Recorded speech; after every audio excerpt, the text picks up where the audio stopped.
Nice work, everyone. All right, back to the judges.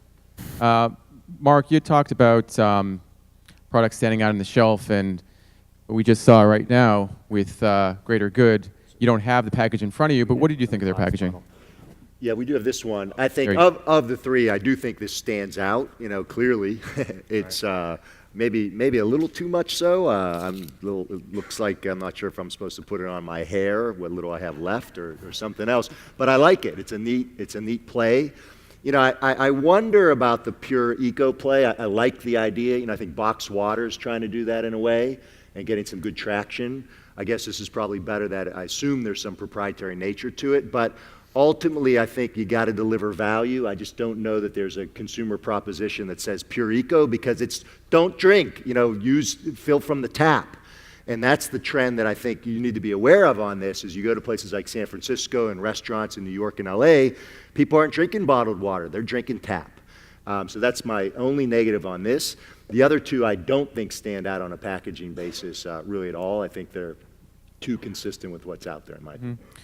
Packaging differentiation is really important. Formulation differentiation is really important. John, what do you think of Genius Juice and how they stand out, if they stand out from the rest of the HVP cold press category?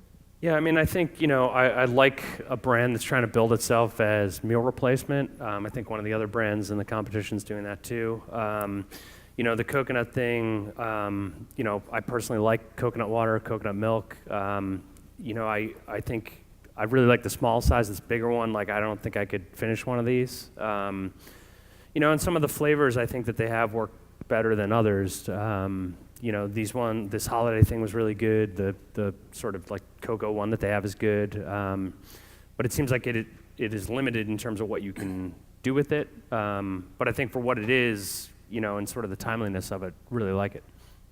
Chuck, what do you think? Well, I mean, actually, I do like the packaging because any packaging, you really, I think for all the small brands, especially coming out, starting out, you really need to tell your story at the point of purchase. And this packaging does that. It has a story. It also informs on HPP benefits, talks a little bit about the product and how it was developed. So I like that part of it.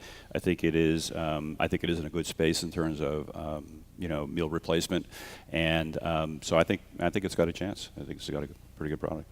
Dwayne, in terms of for Bare Leaf Tea, you know, there was a nice message for sort of a cause-based marketing platform that's associated with the brand. You know, what do you think of that as a way to market a product? I think you got to market it, actually. I mean, when I'm looking at this thing, and as we were reviewing these backstage, I would not have guessed that there was a cause marketing aspect of this product. I mean, as you turn around, you see 1%, which is terrific. But if that's going to be primary for you, shout it out. Tell me right on the front, show me and how you act and what's in your product.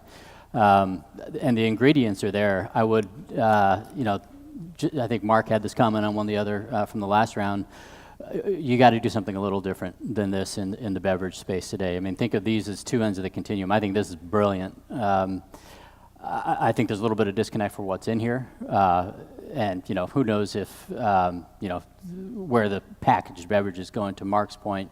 But as I look at the shelf set, this would be, you know, on the far end of where things are headed. So really, really well done. Yeah, sometimes taste can get lost in this. Which had the best tasting product so far? Well, for this round of 3.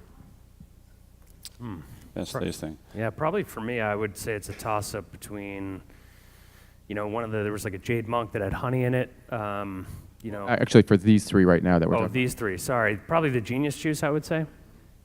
Yeah. What do you think? Yeah, I would agree with that. I agree. Yeah, I would agrry too. Yep. Yeah. I do want to add on this Bare Leaf too, because you know, we have a brand called Honest Tea in our portfolio. It's true. I think you guys said it already. It's just not unique. I mean, it's already out there. There's nothing special about it.